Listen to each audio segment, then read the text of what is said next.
This is Sisters. Not therapist. Emphasis on the not. We're two sisters with a lot of opinions, questionable advice, and zero credentials. From pop culture and current events to oversharing about our own lives. Nothing's off limits. Grab a snack. Get comfortable. Our session starts now. Welcome to our first episode of our podcast, Sisters Not Therapist. I'm Kirsten. And I'm Caitlin. And we are totally not qualified to do this. At all.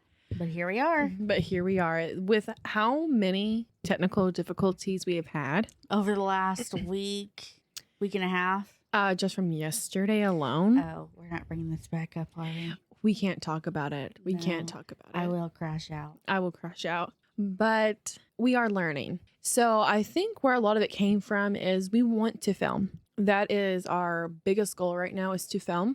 But right now, I just don't think we have the technology to do it or the knowledge just yet. The knowledge is the biggest part to overcome.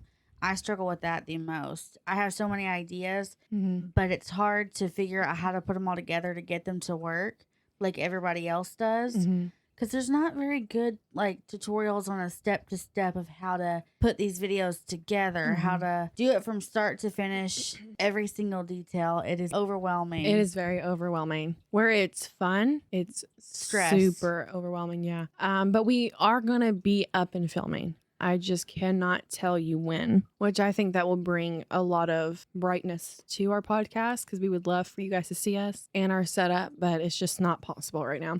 And I don't want us to put something out and not love it. No, I want to be happy with it when I put it out, not second guess it, especially later on. I mean, I know you're always going to look back and be like, ew, I did that when I first started. Or that was considered good. So before we get into anything juicy, I did want to introduce our podcast. So what we're going to be talking about, what this podcast is going to be all about. We're very excited. We have a lot of ideas. So Tons. yes. Tons. So even more than what we have right now, but this is just what we're going to start out with and then just keep building because we just want to be super transparent. We're just starting out and we literally know nothing. Correct. So one of the segments we want to do is called Weekly Diagnosis. I don't know if we're 100% on the name. Maybe I am. I like it. I think it stays.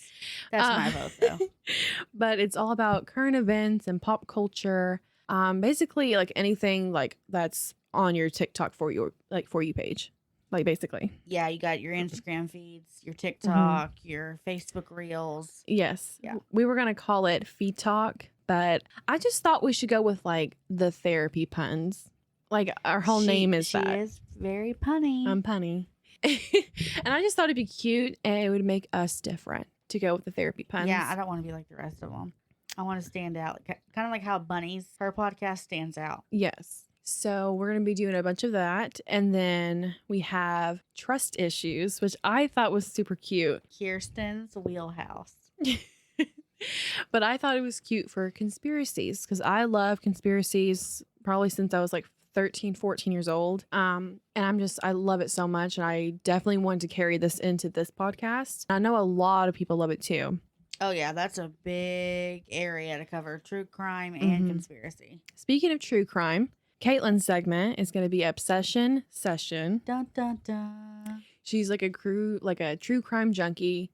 I like true crime, but I'm not allowed to watch it no more. I'm starting to get to that point. Well, it depends. Some of them really creep me out, and especially if my husband's on nights and I have to be home alone, I get myself in trouble. I just can't. And there's just some cases that I think too much about, and it just hurts me. I'm I can't. I mean, we've had murder happen in our town. Not, we have national news that's happened here, so it's you never can be too sure safe in your own neighborhood, no matter how safe your town is. Yes. And then this last one we're really excited for, but we can't do it quite yet until we do get a following. But we're going to call it Couch Confessions. So this is going to be viewer submissions of embarrassing questions, stories, or advice on a topic that is what would you say, risque? But honestly, it's just probably completely normal. But I'm really excited for that. Really excited. That will be really fun. I think that will be the head of the show. And we do want to have people on from our circle and even expand segments. But we definitely want to get our podcast up and going and get a following and just have you guys get to know us before in our podcast before bringing anybody on, I think. Yeah, it'll be a little bit into it. And we're still learning on how to record and then bringing more people on and try to get them comfortable on the mic. That's, because not everyone can do this. It's hard to overcome. It is. I'm still learning. To hear yourself while you talk. Yeah. You get used to hearing yourself. You're like, oh yeah. Okay. Yeah, I got it. But yeah, I think before we dive in, I think we should talk about how we got started into podcasting. So I remember I was at my mom's house. My mom's been pressuring me to start a TikTok, which I did start. But I'm not a super big fan of it. I think the short videos are just not for me. I still will continue to post, I think, but it's just not what I'm like all about. But I remember I went to my mom's house and I was like, I started my TikTok and I just really want to do a podcast. Like everybody's doing podcasts. And I just think I would be so good at it with Caitlin. But I was like, I think she's going to tell me no. And my mom said, the only thing you can do is just ask. So I'm like, well, I feel like she's going to tell me no, but if she says no, I guess I'll just let go of the dream. Like maybe it's just not what we're going to do. So Kaylin actually calls me that same day, having a crash out. And then I was in like the mix of like trying to calm her down and like staying positive. I was like, we should start a podcast. I've been thinking about it and I think we should do like a true crime conspiracy podcast. And she kind of was like looking to the side and she's like, I was sitting out in my car on lunch. She's like, I don't know. And I'm like, oh, I should have never asked. Like, I knew she was going to say no. But she's trying to be nice about it where, maybe it doesn't hurt my feelings. I had to ponder on it. I had to really put myself in there. Like, I went into a different dimension for a minute just thinking about it. Yes. And then she calls me back. And I was like, let's do this. And I was so shocked when she was like rambling on. I honestly was. I had got to talking to Dustin about it a little bit, that he had came to me with the idea. And I was like, well, I've actually thought about it before. Because I thought about starting like my own solo one, just in like a true crime basis. But I'm just not that confident to do it, I think. So I just never really thought about it again. But I never thought about us together. And then it was like, us together would probably really work out. It'd be really fun. So, and then like from that night, we sat down and did like hours of artwork and setting up socials. All within hours. Oh, yeah. And then that Friday, we got everything in, set it up. And I think it was that Saturday night where we actually sit down and we tried to film. And so Caitlin was like, well, I think we should get on the headphones and the mic while we're discussing our notes just to get practice. We talked not for 15 minutes, not for 30, but for 45 minutes. And it was so fun. It was just talking about current events or anything that popped in our brain or opinion. And Caitlin even made the suggestion. She's like, should we just do this? It's easy. Yes. And we had so much fun. And then I was like, well, I said, we probably should stop talking about this stuff and actually get to the point of what we're here to film. And then once we started filming that, it was like the vibe completely changed. I was stressed. Everything was going wrong. It felt like it wasn't easy flowing. It felt like you had to read off a bulletin board. And that is for some people. Some people, they thrive off that. They love getting to the fact. That's not me. And I think it made my love of conspiracy and true crime go down. Yes. I'm a viewer of that, not a creator. So that is how we got into this. And we literally, like, when I left her house, she was like, do we start all the way over? And I'm like, we might as well. Before we get any more into it and build something, even if it's little, it would suck. Start completely. So it's just easier just to go ahead and start fresh on a clean slate. And I absolutely love it now. I think it's so cute. So fun. Yes. It's so us, I think, it is. And I really do That's think, the biggest thing. Like, playing off the name, but I really do think this could be a therapy for somebody. And if it is, that would be amazing. Just awesome. Like, I would love that. Lonely people or people who don't feel like they have so many people or people that can be truly like themselves with. And then hearing someone who is just being so real and transparent is nice and refreshing. And sometimes it doesn't even go that deep. It could just be just relaxing to hear two people, So if we could reach people in that sense, that's more than money, I think. And we never started this to make money. It was just honestly something fun. So if we don't go anywhere, I enjoy sitting and talking to you. So we've actually spent more money. Yeah. So we're not. I don't think we'll ever make this money back, but it is what it is. Wow. I think Kayla needs some therapy. That was really depressing. When you think about it, it kind of sucks. I don't know, but we'll see. I think it's just we've never done this. We literally have no following, no nothing. We just want to do it. Yeah. So It's hard And to talk about the somebody, future. hopefully they'll want to listen to our voices. I heard mine can be very soothing. It is. Mhm. My husband's tired of hearing mine, so it works out. But I think we should wrap up this and let's get into our weekly diagnosis. So this first topic we're going to talk about was actually not planned. This was the day before we were going to film. I get a phone call from Kirsten, and honestly, I want to say I was on my way home from work or something, but she's like, "Oh my God, have you heard about this?" Mm-hmm. And I'm like, "It's funny that you say that because I have seen snippets, but I haven't listened to this whole video." So she goes to explain it to me, and it's Savannah Chrisley on her podcast with her mom, Julie. Which, if you don't know Savannah Chrisley, yes, Todd Chrisley and Julie Chrisley's daughter, he was known for being a really successful real estate agent. And they had their own show, and I forget where it was on. Was it Lifetime? Maybe TLC. I can't remember. But it was Chrisley Knows Best. Yes. We loved this show. Even our mom loved the show. I mean, you could tell it's heavily scripted, but I still thought it was funny. Yes. I've even watched it recently, and I still think it's funny. I think most people watched it for Todd, 100%. Todd is just a character. Iconic. Yeah, he's iconic, yeah. But anyway, so I was like scrolling just to shut my brain off for a minute after work, and it was kind of like her, like a clip. So it was like cutting her off just like a little bit from whatever they were talking about. But I'm guessing what they were talking about because she said, "I'm going to have somebody else do it.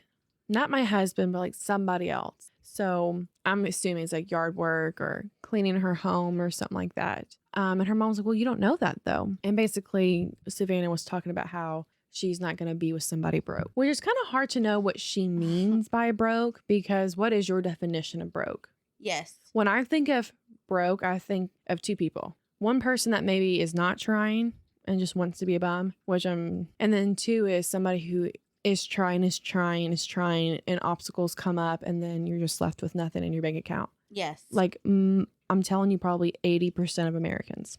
More than that, I guarantee, sadly. And let's be honest, anybody that makes more or less money than Savannah would have to be famous. Oh, yeah. In some aspect. Oh, yeah. You're not going to find a doctor that makes, I mean, even a surgeon would make less than what she makes. So that would be broke to her. Yeah. So I feel like her thought process on this is disappointing. But I think it shows kind of like who she is as a person. I know people say you can't judge, but I mean, like when you have a platform, like even me and you, like we have no followers at the moment while filming, but it's important. Like even when we're going over notes, we're like, okay, but we need to like be understanding. Even if we see them as wrong, we do need to be understanding. And, you know, we don't exactly know how this is like, but we're just saying like People for face value what it looks like. So I think when you have a platform and you're talking about people that struggle and that have actually gone through things, I think it's important to watch how you speak, which I think was very evident when Julie was trying to, you can kind of see she was trying to save. Talk her down. Yes. Not, please don't say that. Or, well, this is kind of what you were talking about. You know, it was very evident. I don't know if we'll insert the clip, but you can just find it on our podcast, like or on our TikTok. It's there. It's very, I think a lot more people are starting to talk about it. I think it's truly sad that famous people, because you can be successful. She talks about being a successful female. Mm-hmm. Okay, but so are, like, I think that my husband's successful. Yeah. And maybe we're not made of money or whatever, but we work our asses off every day. And so does, I mean, he does extremely. Mm-hmm. And we have built what we have. And for me, that's success.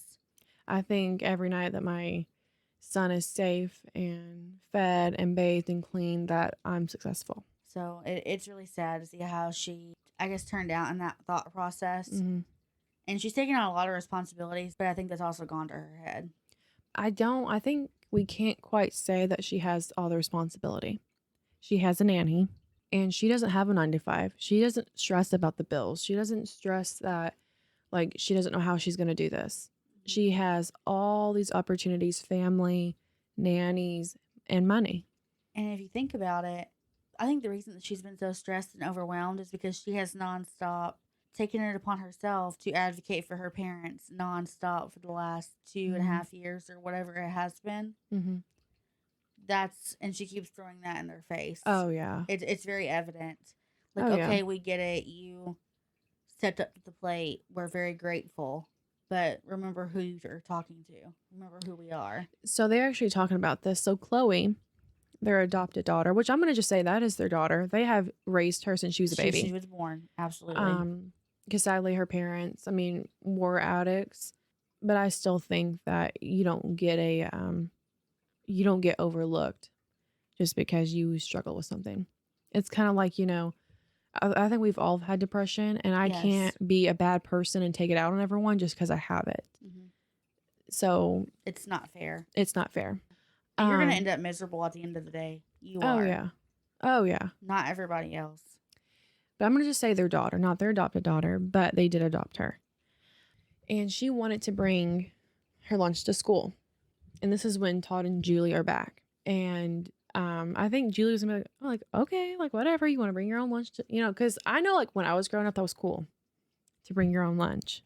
Yeah. I only wish that we could have been a part of that time. I know. And when I did, I was like on top. No one could even, like, you were not worthy to be my friend. Yeah, we thought we were rich if you could afford to bring your own school lunch. Yes. I had the Trix yogurt and everything. Trix yogurt. Oh my God, I want it now.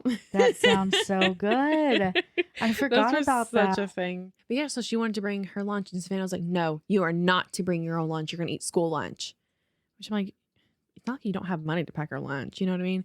Right. And maybe she doesn't like what the school is having that day. So what does she do? Go hungry? And some people just have like a preference. Like, I just want my own stuff made from my home. Even when I go and get fast food. Right. Yeah. I'm like, I don't know. It's kind of weird that someone else is prepping my food. I don't know. But yeah. And Julie was like that. She's like, I didn't know what to do in that moment because Savannah has had this responsibility. But I'm back. And she was like, one day I was at the store with Chloe and she saw a lunchbox that she liked. And Savannah told her no, like she's not bringing her lunch. And then she's like, I went to a different store and I saw a similar lunchbox.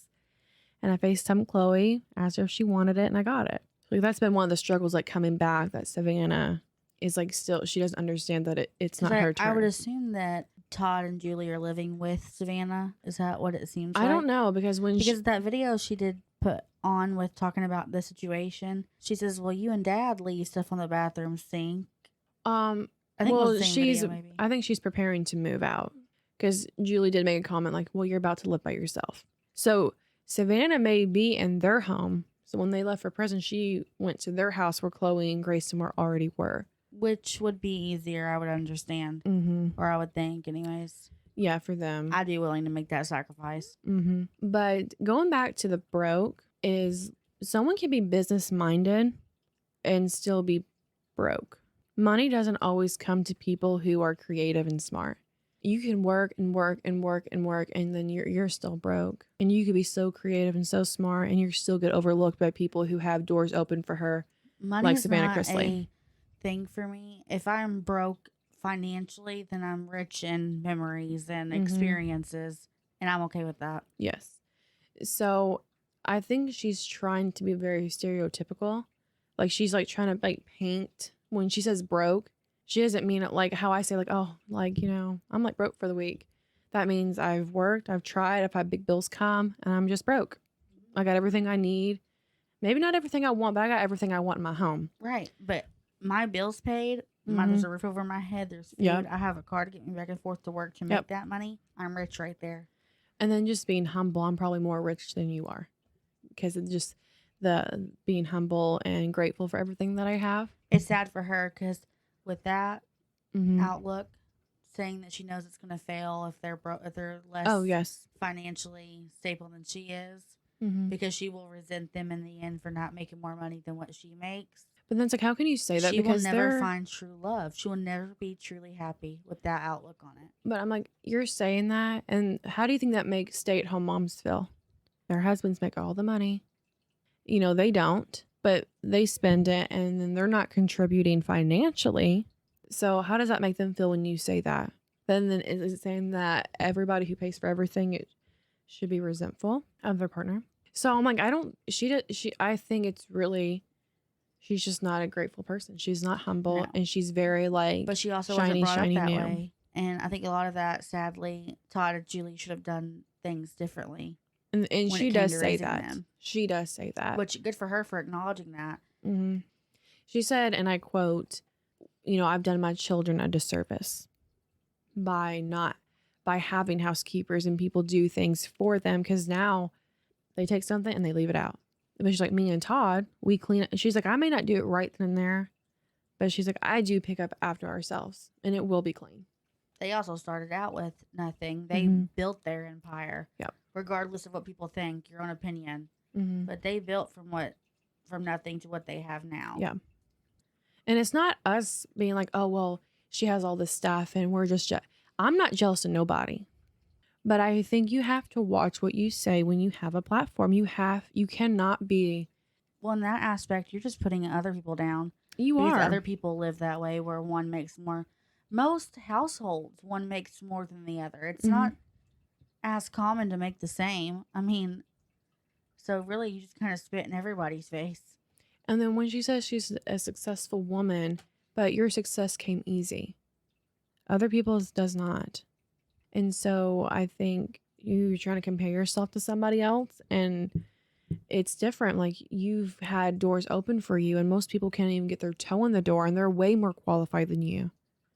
And that's not hating on her. She really needs. If she wasn't Todd Chrisley's daughter, no one would care about her. No one would care. And people I know are going to like take up for her and like, well, we don't understand what she's saying. Like, she doesn't want someone mooching off of her. But that's not what she said. That she could have said that. She says she doesn't want to be with someone who's broke, because people that are broke are basically lazy and are not smart, not successful. But just a reminder that the people that build your cars and pave your roads and build your house, help take care of your children, they're broke in your standards. So, and they do actually do hard work. Yeah. They actually do hard work and you don't. It's just, this is like, I feel like a story of people that should be grateful for what they have and they're not. And people say, well, she does so many things. But like, even this podcast, I'm going to say, like, it's difficult to learn and to figure out, but I'm not going to say it's hard work. I'm not going to say that, because it's not. But we also work jobs outside of this. Yes. Real jobs that the world runs off of jobs. Yes. And we also have homes and families, and this is like a second job, but not like in that sense, but it's like a second. I'm not going to compare it to a job. That's basically what I'm getting at. Right. But there is work to be put into it. But this is fun for us. And so when she's like, I do real estate, I do this, but that's not like, you don't do these jobs in quotations and worry if your bills are going to get paid, or go to the grocery store and worry. We're not the same, so don't compare us. So just kind of watch how you say things. So getting off Savannah Chrisley, yeah, Caitlin brought me an interesting story, which I've seen, but I never really dove into it. But once I did, crazy. Oh boy. So I'm going to let Caitlin explain it, because she's all about it. But I will say this is really like very sad to me. So I was scrolling through TikTok one day. I was laying in bed. I want to think it was last weekend or so, maybe. And I had seen this video of this woman, and it said, poor boy is lost. And I watched it, and it says of this 16-year-old boy named Bo.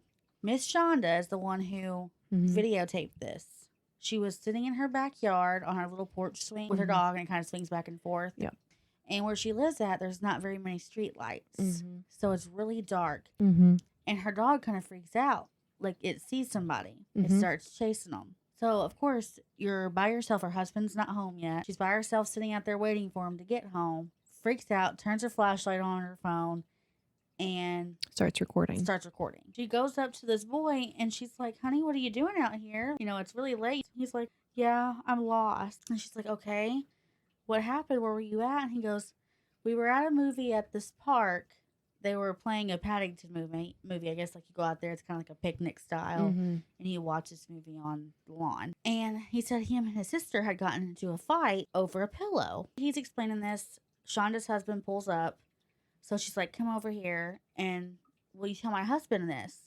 So he asked the boy, where's he from? He says, South Arkansas, I believe.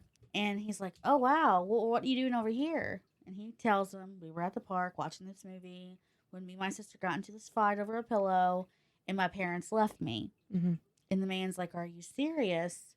He's like, yes. He goes, do you know your mom's phone number? And he starts to give it to her, and that's when the video ends. Yep. Well, she This actually happened back in June. Mm-hmm. And this lady, Shonda, had held on to this video for a couple weeks. About 2 months later, it's been. Mm-hmm. And decides to, I guess it was weighing kind of heavy on her, so she posted the video. Well, this thing blew up overnight. Mm-hmm. He is an autistic boy named Bo from South Arkansas. Hundreds of people that were at this movie started reposting it and just pretty much dogging on the mom. Mm-hmm. So the mom makes this response video, and I sent Kirsten this video to watch. Now, Jennifer goes to explain. She has Bo in this video, by the way. And Jennifer is the mom. Yes, Jennifer is Bo's mom. When she called the mom came and found and picked him up, took him home. So, flashback to a couple weeks after she posted the video. It's been 2 months later now. Mm-hmm. The video goes viral. Jennifer posted a response video and was like, "This happened a while back. I'm really shocked to see that this is coming back up now after so many weeks." Mm-hmm. She explains that they were at the movie, watching this movie, all her kids and her husband. Well, when they got there, Bo had kind of started acting up a little bit. You want a movie to be quiet, so it was kind of becoming distracting. So they decided they were going to leave. Mm-hmm. Jennifer tells Bo, "Get your stuff, we're going." Apparently, he says no. He's not going. So she says that she has walked over to her car, which is about 20 feet or so away, Mm-hmm. to put her stuff up into her vehicle, and left her husband with Bo and I think one of their other children Mm-hmm. while she packed her stuff away. Within 20 feet and with ever 2 or 3 minutes, she comes back, Bo is gone. They are in a park full of people, and he is just disappeared while his dad is sitting there right next to him. Odd. Mm-hmm. They go frantic. They say they keep looking for him. They can't find him. They go up to the conductor of the movie and ask him to stop the movie and help look for him. Nobody finds him. Mm-hmm. So she flashes over to Bo and has Bo explain his side of the story. He said that he had got angry, had walked away from his dad, and had saw a vehicle that looked like his parents' vehicle driving away, and he panicked and started running after it. Yeah. And then he says once he thought they left him, he just kept going, that this wasn't on purpose. But then we have other people explaining on social media, like under the original video, that are from their area, that they've done this to him before. They've left him at restaurants. She is known to get angry and leave and then come back. So that's kind of for speculation. And then Shonda, when I was looking at the original video, she actually made another video right after because it blew up to 8.4 million likes. Yeah, and I think as of today when I seen it, it was like 54 million views. Yes. So she posted a video and she's like, "I want to show you guys like where I was sitting, like, and just basically detailing the night." But she also showed us how far from her home to the park, how long it was and what this looked like. And that was about a 10-minute drive from her house to the park. Yeah. 5 to 10 minutes. And like we said, there was no street lights, and this is in Texas. So this is not where he's from. So he doesn't know where he's going. He has no cell phone or anything like that. So this poor baby was probably just terrified. So, and she's showing us, she gets the second like stop sign in her neighborhood. And she's like, this is like the busiest intersection. And I mean, there was like no traffic lights. I mean, it was crazy. Like there's tons of people coming and going. So he would have had to have crossed that at night alone. And then she's going like into the park, like where the movie was had. It was so deep into the park that just getting out of the park, it would have had to take him like a good 15 to 20 minutes on foot, not knowing what you're doing. When she gets to that park, she shows you how big this park is in itself. It is huge. Huge. It's a miracle that he actually made it to a neighborhood. Oh, yeah. There are alligators down there in Texas. At night he could have got attacked by a coyote. I mean, you never know. That is terrifying. He's lucky that he ended up, and especially somebody like her. Yes. That helped him. Because there are a lot of weirdos out there that are looking to isolate somebody, and that's the perfect scenario. Oh, yeah. And so with it being dark, I want to emphasize this. It being dark, it probably took him at least 2 hours to get to Shonda. At least an hour, hour and a half. Okay, I just don't understand. Like, I can't wrap my head around the fact that she is saying that they were at the park looking for him. I don't believe that, because it would have had to take him, like we said, 15 to 20 minutes to exit the park on foot. How far could he But there go? are people saying that they did stop the movie 2 or 3 times, but they didn't know what it was for. Mm-hmm. So there were no announcements. So I really do think she left and then came back. Bo's gone. And then we're looking. And that in itself just, I think, worsened it. But then Shonda has came out recently and was like, this video is blown up. And she was like, when I filmed this was not for like ill intent. I was scared. I didn't even know who was there. I had to make sure my dog didn't hurt this person. But she's like, I'm not just taking her side. She does say that. Like, I'm not taking the mother's side. She's like, we're all human. We all make mistakes. And, she's like, I've even been receiving death threats, and so has she. And this is all alleged, or this is not concrete. But people under the original video, before she took the comments off, they were saying that they're from where they're from, and this is a regular occurrence with leaving Bo behind. And let's not forget, 3 out of 5 of her children are autistic. Mm-hmm. She even alleges that her and her husband also are autistic. Mm-hmm. So I guess that does leave room for maybe she wasn't thinking as clearly as she should have. And that's understandable. But I think a lot of the story doesn't add up, and that's where it's hard for a lot of people. But I think if this is a regular occurrence, and if her mental capacity is not keeping her children safe, then the investigation shouldn't have just been cleared. Because she's had investigation. I think she's had a prior investigation, and it was cleared. Yes. And they also say that she has gone through another one since this incident and has been cleared, and Bo is still there and healthy and happy. Yep.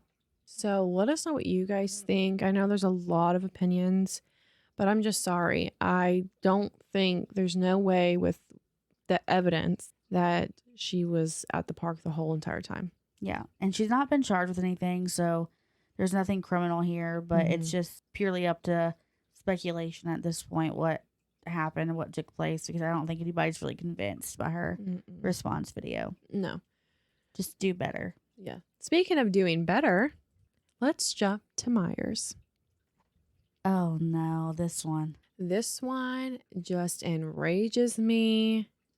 I can't. Yes. I can't. So if you have not heard, which I'm sure you have heard. Everybody, it's everywhere right now. It is everywhere. And I think not only is this situation going to infuriate you, but the response from Meijer's is like the cherry on top of the cake. So if you don't know, there was an employee. He's 16 years old. He worked in the deli department. Now, there has been alleged accusations that he's autistic. It is not confirmed. So I'm not going to say that it's a fact or even roll with scenarios that he is, but that is just what I've seen. So I'm not going to say he's autistic. But either way, nobody should be treated this way. It's wrong either way. He's 16 years old. He's 16. So apparently they have been monitoring him for 3 months, 90 days. And they wanted to keep monitoring him until he stole enough product to be charged with a felony. Wow, is all I'm going to say. A 16-year-old. And apparently things that he was, quote unquote, stealing, allegedly, not confirmed, were going to be thrown away. And the food that it was like chicken and fruit cups. Wow. Let me tell you this. Meijer is a million, if not billion-dollar corporation. And it is policy to throw away deli food after a certain point, because you can't keep reheating that, cold, reheating that it has to be discarded. So if it's going to be discarded, you're going to count that as a loss anyways. Why is him eating it at work? Why is that wrong? Yeah. And also with the monitoring. There are other stores that will give you the food if you're an employee that gives it away. And along with the monitoring, he's 16. There's just some people who are just all protocol. This is what we're supposed to do. You're not allowed to, period. Why not pull him to the side and be like, we have caught you and we've seen you eating the food. Whether or not it's going to be thrown away, you are not allowed to eat it. It has to be discarded. I don't know how you can go through without going through with something like that, because shouldn't you get like a warning or write-ups and stuff like that if you've been caught? Yeah. Or have them explain protocol to you. Make sure that you understand it and don't let this happen again. I feel like it's the same thing as me throwing away like a picture frame, right? I throw it in my trash can. Don't want it anymore. I'm just going to throw it away.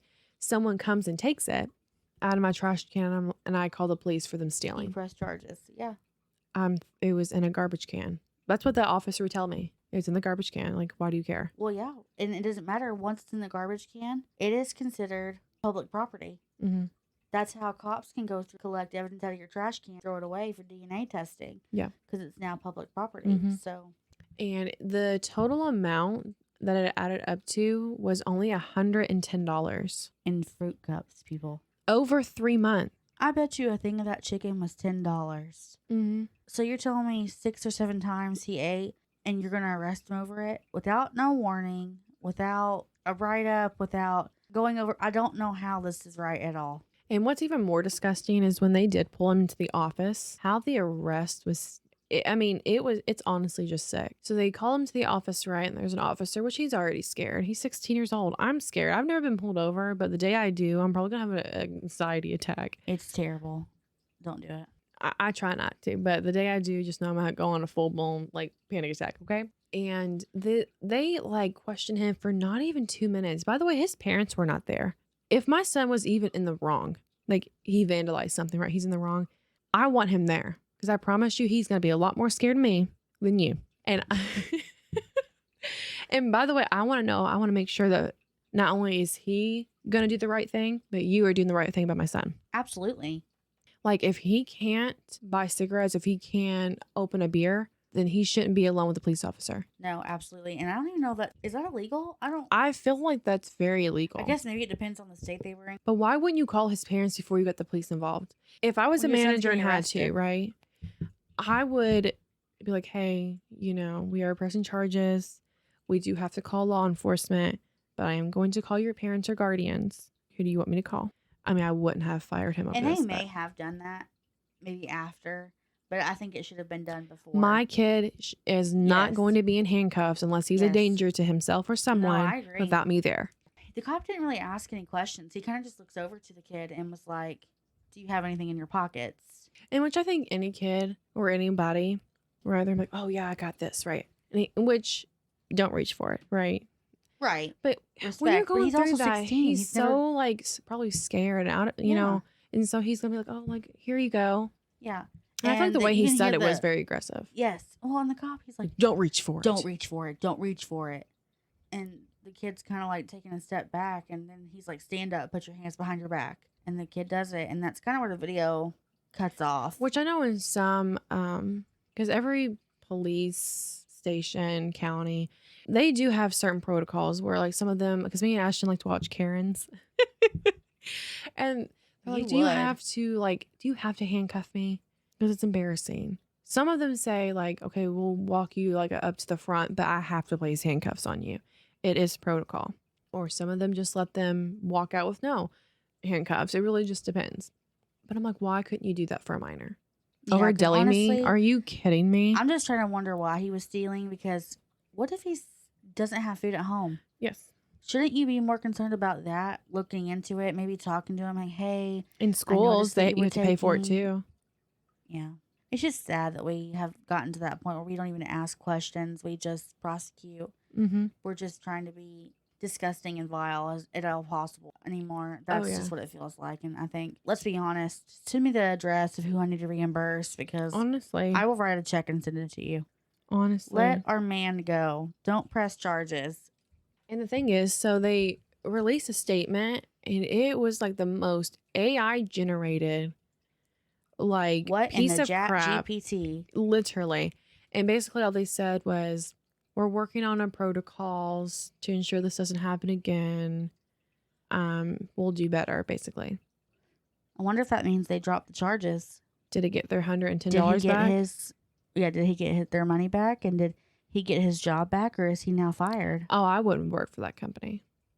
No, but if that was your only option. Yeah. What do you do? What if it was an adult who had 3 kids and was barely making ends meet and had to feed their own kids over themselves that night, and so they're a little hungry. And if it's getting thrown away, well, Yeah. you know what I mean? You Mhm. never know. And it's sad that we don't even try to look into things anymore before we prosecute people and judge people. Because this is the only thing they had going in their lives. This was like the hot scoop of The Office. You know what I mean? I just feel like I could never do that. I don't know. Mm-mm.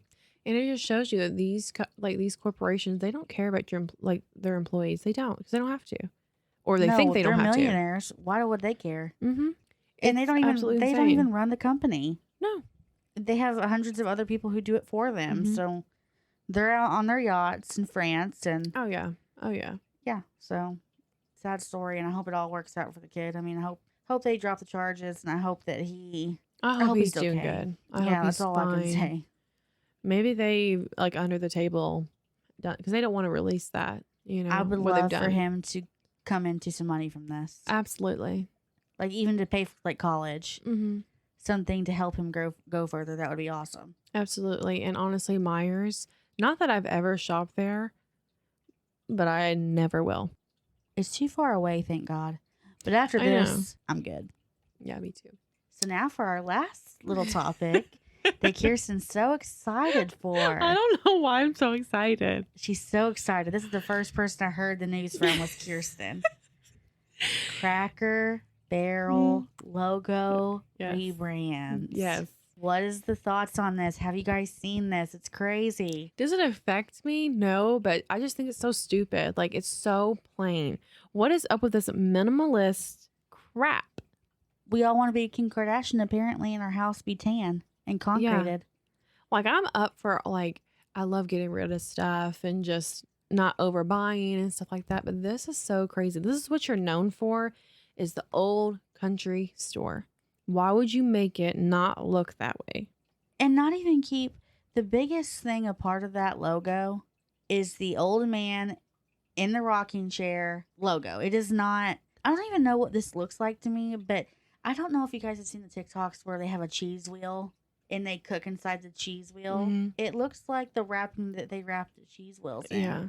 I Like, think it'd be just very branded on there. confusing if no one knew what a Cracker Barrel was and then just saw the new logo. But they have came out 23 hours ago and they said logos. How do they say it, Caitlin? Good thing that logos are part of our return policy. It was something like that. It was where they had a gift card. Mm-hmm. Somebody was handing a gift card to the employee to check out, and it had the new logo on it. Mm-hmm. And when the person swiped the gift card and handed it back to the customer, it was with the old logo back on the cards. Yes. And they lost millions of dollars. She was on ABC or Good Morning America, something like that, talking about the rebrand, and she was asked about the logo change. And she's like, most of our employees are behind it. Like, we need a fresh start. Yeah. No. They lied to you. They only said that because they were scared of getting fired. Mm-hmm. Oh, yeah. And I'm just like, why? My thing is, too, are they going to get rid of the store that's a part of Cracker Barrel, or are they going to keep it? I think they make a lot of That's money. iconic. Mm-hmm. Just iconic. And I hope they don't It get rid is. of that. It is. But the white walls, just very few pictures. I mean, Cracker Barrel is fully loaded lattice on the walls. It's got shit hanging from everywhere, all over the walls. Hundreds of pictures, kayak paddles, Yep. butter churns. I mean, it is just comfy, cozy, good memories. Don't ruin a good thing. No, stop. Someone said, can we do the same thing about Pizza Hut? Yes. And the old Taco Bells or the old KFCs. But I'm going to talk the about buffet Pizza Hut. style. Because I remember we went when I was little. I remember the Pizza Hut. And I swore the pizza was so much better. I don't know how to explain it. Because I remember like the Parmesan cheese, like little dispenser. And maybe it was the vibe that got to me but I was like super little. Because they changed it like probably like right after that. But it was so iconic. And I feel like it made the food taste better. I think that really does happen. But I do. I love the old style. I remember the old Taco Bells and the old KFCs. That would be awesome to bring that back. I think people like that more. Like with my son, like I like vintage things too. And I almost want to guard him from everything new age right now. Because I think there was just like simplicity. And kids don't have that anymore. Like, I think like my generation was like the very last one to have an ounce of just like the simplistic 90s childhood. And Yes. I was born in the early 2000s, like 2001, but still from like what Caitlin had, like as my oldest sister, and even my mom, because my mom was a young mom. So even things from her childhood, that's all we had and all we knew. So when I see like, I remember I was pregnant with Noah, right? And we went to Longhorn and I just seen like every kid at every table had a tablet. I didn't get a tablet until I was like 12. And then that broke like a few months. So I didn't get a new one. I didn't get a phone until halfway through my 8th grade year. I didn't have a phone. And so, and even then when I got it, like I was doing things I shouldn't have been doing on it, right? Yeah. I didn't have one until after I graduated. That was my graduation gift, was to have somebody co-sign on AT&T phone plan for me because I was 18. Yeah. And so it's just like, I want to bring that back. I want the 90. I'm trying to find a 90s like VCR like attached TV set. I want one too. So Everybody is snatching them up and I want them so bad. At first I was like, I just want the Winnie the Pooh one for him. I'm like, you know what? Let's just get the regular schmegular. I don't even care what it looks like, VCR. Because I just want him to have that, like simplistic. And I know it's still technology, but at least it's not something like this. Like I actually would love to get rid of this. I think the only thing that keeps me phone calls. I think the only thing that keeps me is like, well, it is for GPS and it is nice. But honestly, I told Ashton a few years ago I would love a flip phone. And then I have a rotary phone that I'm actually going to install in my home and have like a landline because I just want to detach from this. Like it's insane. I want to see Kirsten have cameras in her house, and I want to call her and have her pick up this phone. Do you know how I would love to see that. That'd be awesome. I actually play with it with like Noah because he has like like the rotary phone, like the old school one for him, and then I'll bring mine out, and it's just I don't know. There's just something pure about it. It's just I think very that's fun. awesome. Yeah, truly. But we need to wrap up this session. We can keep going forever. I know I could just talk everyone's ear off. Heaven forbid if this was live. We would never have a viewer. It would be like, this is the song that never ends. Like, seriously. Your time on the couch is up, but don't worry. We'll be back next week with the same sisters. The same chaos. And still no credentials. We'll see you next week on our next episode of Sisters, Not Therapists. If you like this podcast, give us a like, follow, and subscribe. If you have any topics you want to discuss, send us an email at sisntpod@gmail.com. Again, sisntpod@gmail.com. New episodes drop weekly. And just remember, we're just sisters, not therapists.